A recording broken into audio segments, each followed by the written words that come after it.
So I welcome you all to my series of documenting UPSC 2026, and this is my day 3 of being consistent and maintaining everything, my targets and all. So पहले morning में उठ के सबसे पहला target यही था कि नहा के अपनी पूजा वगैरह करी थी जल्दी, और फिर अपने लिए ब्रेकफास्ट रेडी कर लेता हूँ, क्योंकि मैं नहीं चाहता कि पढ़ाई में भूख की वजह से मेरे को फिर बार बार क्रेविंग हो रही हो और मेरा माइंड डिस्ट्रैक्ट हो पढ़ाई से। तो अपने लिए बेस्ट यही है कि पहले तो मैं टी वगैरह प्रेफर करता था, बट अब क्योंकि धीरे धीरे मुझे चीज़ें कम करनी है तो अपने ड्राई फ्रूट्स वगैरह लेकर अपना एक हेल्दी ब्रेकफास्ट करता हूँ। इस ब्रेकफास्ट को करने के बाद बैठ जाता हूँ मैं अपने पहले स्लॉट के लिए। अब क्योंकि आप सबको पता है मैं काफ़ी ज़्यादा इनकन्सिस्टेंट था काफ़ी ज़्यादा दिनों से, और मेरा टारगेट है एटलीस्ट दिन में मैं 6 घंटे प्लस की पढ़ाई करूँ ही हर हालत में।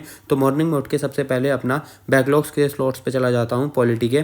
तो अभी पॉलिटी में मेरे सिटीजनशिप चैप्टर चल रहा था और उसकी मेरे को अपनी बैकलॉग्स निपटानी थी। तो सबसे पहले हनुमान जी का आशीर्वाद लेने के बाद मैं बैठ जाता हूँ अपने काम को करने के लिए। तो पहले स्लॉट में मेरा सिटीजनशिप का ये चैप्टर चल रहा था, तो इसके मैं नोट्स वगैरह साथ में बनाते रहता हूँ, और अगर आपको इसके नोट्स चाहिए होंगे तो कमेंट सेशन में बता देना, मैं आपको शेयर कर दूंगा वो सारी चीज़ें। अब ये वाला स्लॉट मेरा लगभग 2 से ढाई घंटे का होना था, तो 2 घंटे के बाद लगभग मैं अभी उठ गया था। 2 घंटे मेरी प्रोडक्टिव स्टडी थी, हालांकि 2.5 घंटे तक का स्लॉट चला था। फिर लगभग 1 घंटे का ब्रेक लिया था और उसके बाद बैठ गया था अपने दूसरे स्लॉट के लिए। दूसरे स्लॉट में भी मैं अपना पॉलिटी के ही बैकलॉग्स निपटा रहा था। और सिटीजनशिप आप सबको पता ही होगा, अच्छा खासा चैप्टर है और ये सारथी के मेरे पास नोट्स भी थे, बट क्योंकि सारी चीज़ें मैं इसमें लिख नहीं सकता हूँ as I often told you, तो मैं अपने हैंड रिटन नोट्स भी बनाता हूँ, क्योंकि ये ज़्यादा प्रेफरेबल हैं अपनी प्रिपरेशन की जब प्रीलिम फेस होगा। और एक चीज़ कि भाई अपनी बॉडी को हाइड्रेट रखा करो कंटिन्यू, क्योंकि मैं पहले बहुत कंफ्यूज रहता था कि ब्लैक कॉफ़ी प्रेफर करूँ या क्या करूँ, बट इन सब से चीज़ों से काम नहीं बनता है। जितना आप अपनी बॉडी को वाटर से फ्रेश रख पाओगे ना, उतनी कोई और चीज़ नहीं है, चाहे वो कैफ़ीन ही क्यों ना हो, कि मतलब नहीं रख पाती। मैं सही बात बताऊँ, ये मेरा पर्सनल एक्सपीरियंस है। और फिर कहीं ना कहीं कैफ़ीन आपको हार्म भी करेगा, बट वाटर बहुत बेटर चीज़ है। ये वाला स्लॉट मेरा कंप्लीट होता है और लगभग 4 घंटे की पढ़ाई हो गई थी। जस्ट मैं सोच रहा था कि 15 मिनट की एक पावर नैप ले लेता हूँ लंच के बाद, और हुआ क्या कि मैंने कोई अलार्म वगैरह सेट नहीं करा था और लगभग 1.5-2 घंटे मैं सोता ही रहा। तो ये पावर नैप भी पावरफुल नैप में बदल जाती है अगर आप अपनी चीज़ों को अच्छे से ट्रैक नहीं कर रहे हो। तो मैं आपको यही सजेस्ट करना चाहूँगा। अब जैसे हमारे साथ भी बेसिकली क्या हो जाता है ना, कि ये फ़ोन एडिक्शन होता है ना, जब हम सुबह उठ रहे हैं। तो अभी मैंने अपना जो रूल बना रखा है वो मैं आपको बता देता हूँ चलो। कि मेरा पहला रूल ये रहता है, मॉर्निंग में उठते ही सबसे फर्स्ट टास्क मेरा यही है कि मुझे जल्द से जल्द पहले नहाना है।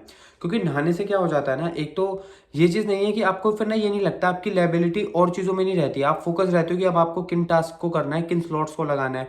क्योंकि अब ऐसा होता है, मान लो मैं पहले स्लॉट में पढ़ने बैठ जाता था पहले, फिर दिमाग में पता है कहीं ना कहीं क्या घूमता था कि यार अभी थोड़ी देर बाद नहाना है, फिर नहाना है तो यार फिर हाँ पूजा करनी है, फिर पूजा करनी, हाँ यार फिर कुछ खाना भी होगा, तो यार चलो पहले ना स्लॉट जल्दी खत्म कर लेता हूँ या लेट खत्म कर दो। तो इन चीज़ों में रह के ना दिमाग कहीं ना कहीं और ही रहता है, फिर फोकस पढ़ाई पे नहीं हो पाता। तो मैं पहले क्या करता हूँ, जिन चीज़ों को मैं डिले करता था, प्रोक्रेस्टिनेट करता था, उन चीज़ों को पहले कर लेता हूँ। तो उठते मेरा ये रहता है कि 15 मिनट के अंदर अंदर मेरे को बस नहा के निकलना है। भले से मैं फिर पढ़ूँ ना पढ़ूँ कुछ नहीं, कोई कोई बात नहीं, चाहे वो मेरा रिवॉर्ड डे भी हो संडे का, बट स्टिल सबसे पहला टास्क अपना नहाने का रख देता हूँ। उसके बाद फिर तुरंत ऑब्वियसली पूजा करनी होती है। तो अच्छे अपने कहते हैं कि मुंह झूठा करके नहीं करते हैं वगैरह वगैरह।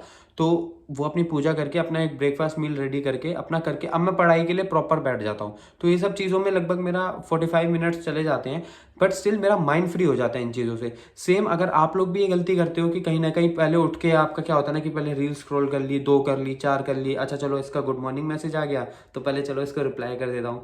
फिर रिप्लाई करा, वहां तक तो ठीक था, चलो ठीक है। उसके बाद क्या होता है, फिर अच्छा यार इसके भी मैसेज हैं, इसने क्या मीम भेज दिया, अरे यार चलिए इसकी स्टोरी देख लेता हूँ, अच्छा नोटिफिकेशन देख लेता हूँ, फिर रख दूंगा।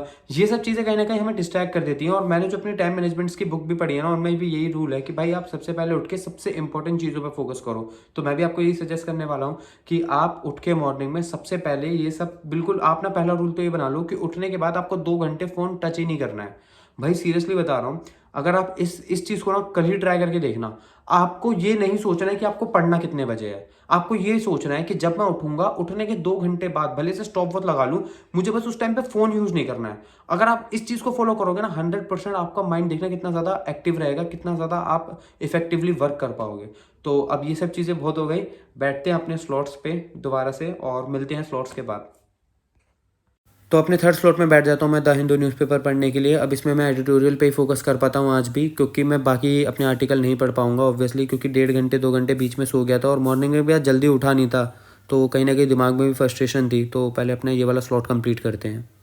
तो करंट अफेयर में मेरे को लगभग 1 घंटा ही लगा था। तो ये वाला अपना स्लॉट ख़त्म करता हूँ, थर्ड स्लॉट। और फिर अब भाई घर पे रहकर प्रिपरेशन कर रहे हो और घर के काम ना आए, ऐसा हो नहीं सकता।